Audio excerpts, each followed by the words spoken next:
भाइयों एवं बहनों, जय श्री गुरुदत्त।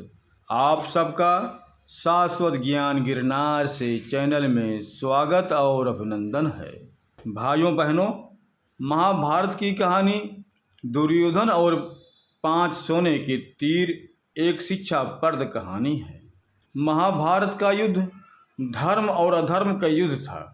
कृष्ण पांडवों के पक्ष से थे, परंतु उन्होंने युद्ध में शस्त्र नहीं उठाने का निर्णय लिया था। वहीं श्री कृष्ण की नारायणी सेना कौरवों की ओर से लड़ रही थी। युद्ध में कभी कौरवों का तो कभी पांडवों का पलड़ा भारी लगता। महाभारत के युद्ध में कुरुक्षेत्र की रणभूमि पर श्री कृष्ण जी ने प्रत्यक्ष रूप से शस्त्र नहीं उठाए, लेकिन अर्जुन का सारथी बनकर श्री कृष्ण जी युद्ध भूमि में अर्जुन का मार्गदर्शन करते रहे। द्रौपदी के भाई धृष्टद्युम्न पांडवों के सेनापति थे। वहीं कौरवों के तरफ से गंगा पुत्र भीष्म सेनापति थे। उनके नेतृत्व में युद्ध लड़ा जा रहा था। कौरव दल पूर्ण बल से युद्ध करने के बाद भी 5 पांडवों में से किसी का भी बाल भी बांका ना कर पा रहे थे। भाइयों बहनों, आगे की वीडियो शुरू करने से पहले हम आप सबसे अनुरोध करूंगा कि चैनल को सब्सक्राइब एवं वीडियो को लाइक तथा शेयर जरूर करें एवं कमेंट्स बॉक्स में अपने विचार से हमें अवगत कराएं। कौरवों के प्रधान सेनापति भीष्म 10 दिनों तक पांडव सेना पर भारी पड़ रहे थे। प्रतिदिन भीष्म हजारों सैनिकों को मार रहे थे, परंतु दुर्योधन भीष्म पितामह पर कहीं न कहीं संदेह कर रहा था। उन्हें लग रहा था कि पितामह भीष्म जानबूझकर पांडवों का साथ देते हैं और उन्हें मारना नहीं चाहते। यही सोचकर एक रात दुर्योधन भीष्म से सीधे बात करने के लिए उनके पास शिविर में पहुंचा। जब दुर्योधन भीष्म के शिविर में पहुंचा तो देखा भीष्म चिंतनशील होकर शिविर में बैठे थे। यूं आधी रात को दुर्योधन को अपने शिविर में प्रवेश करते देख भीष्म हैरान हुए। उन्होंने दुर्योधन से शिविर में आने का कारण पूछा।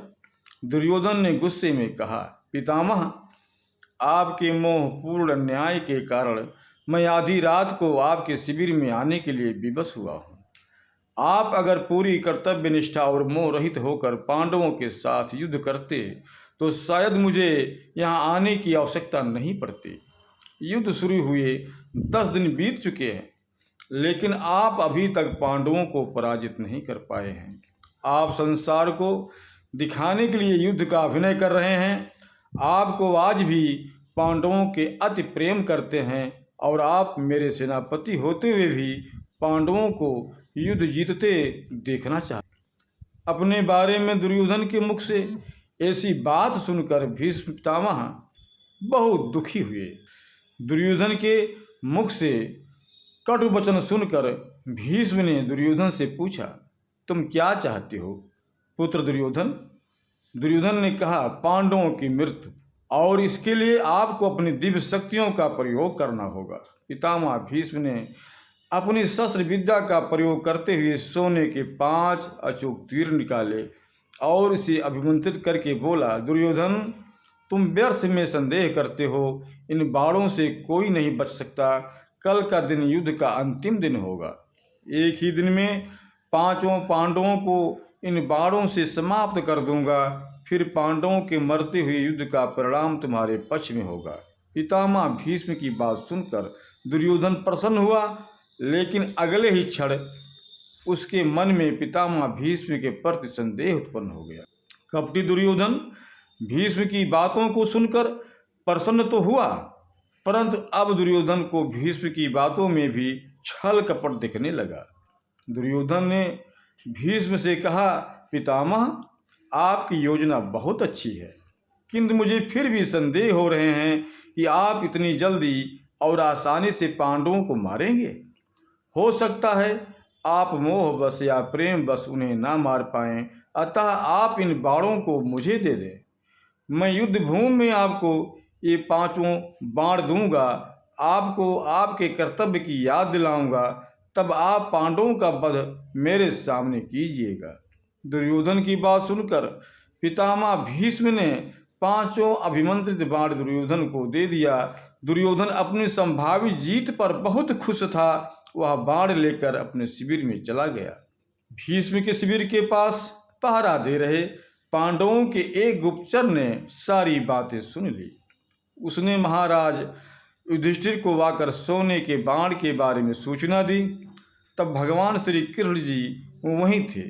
युधिष्ठिर ने भगवान श्री कृष्ण जी से कहा, हे गोविंद, पितामह के इन तीरों के प्रतिकार हम कैसे करें?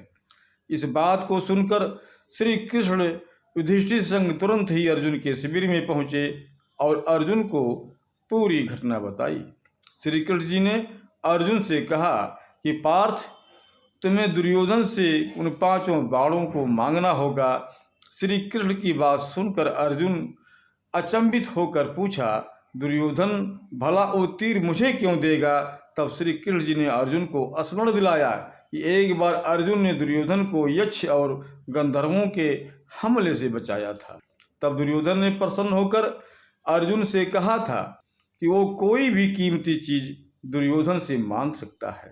उस दिन अर्जुन ने बात को टालते हुए दुर्योधन से कुछ नहीं मांगा था। अब वो समय आ गया है। अर्जुन को श्री कृष्ण की बात सुनकर सब स्मरण आ गया। युधिष्ठिर की आज्ञा से अर्जुन दुर्योधन के शिविर में पहुँचे। दुर्योधन अचानक अर्जुन को अपने शिविर में देखकर सशंकित हुआ। अपनी शंका को छिपाते हुए जोर जोर से हंसते हुए दुर्योधन ने अर्जुन से पूछा, कहा, आओ आओ अर्जुन, आओ, क्षमा मांगने आए हो। तुम्हारे प्रिय पितामह ने जो तुम्हारी सेना के साथ किया उससे भयभीत हो क्या? इस रात्रि में आने का क्या कारण है? बताओ, क्या सहायता मांगने आए हो? अर्जुन ने कहा, भ्राता दुर्योधन, प्राणिपाद, सही समझा आपने। मैं आपसे याचना करने ही आया हूँ, परंतु मेरे मांगने से पहले ही आप उसे देने के लिए विवश हैं। दुर्योधन हंसता हुआ बोला, मैं विवश हूँ अर्जुन? याचक विवश होता है, दाता नहीं। परंतु कोई बात नहीं, अबोध अर्जुन, तुम मांगो। अर्जुन ने दुर्योधन से वह 5 बाण मांगे, लेकिन दुर्योधन ने अर्जुन को मना कर दिया। तब अर्जुन ने दुर्योधन को क्षत्रिय धर्म स्मरण कराते हुए उस घटना को बताया, कैसे अपनी प्राण रक्षा के बदले दुर्योधन ने अर्जुन को कोई भी बहुमूल्य वस्तु देने को वचन दिया था। दुर्योधन ने अर्जुन से कहा, तुम कुछ और मांग लो, मैं यह नहीं दे सकता। तब अर्जुन ने कहा, यदि आप अपने वचन को पूरा नहीं करना चाहते तो कोई बात नहीं भ्राता। अब आपके पास कुछ बहुमूल्य हैं भी तो नहीं जो मांगा जाए। सामर्थ्य के अभाव में आपको पितामह के बाणों की आवश्यकता भी है। ठीक है, मैं चलता हूँ। अर्जुन के कटाक्षों से दुविधा में फंसे दुर्योधन ने कहा, रुको अर्जुन, ठहरो अर्जुन, किसके पास सामर्थ्य नहीं है? हम 100 हैं, तुम 5 हो। फिर ना चाहते हुए भी दुर्योधन ने 5 बाण अर्जुन को दे दिए। अर्जुन उन दिव्य बाणों को प्राप्त कर अपने शिविर में आ गए। इस तरह भीष्म से बाण लेने की गलती दुर्योधन पर भारी बहुत पड़ी और पांडवों की मौत टल गई। महाभारत के युद्ध के अंत में पांडवों की जीत हुई। भाइयों बहनों, अब हम अपने शब्दों को यहीं पर विराम दूंगा। पुनः मिलेंगे अगले वीडियो में। जय श्री गुरुदत्त, जय श्री गुरुदत्त।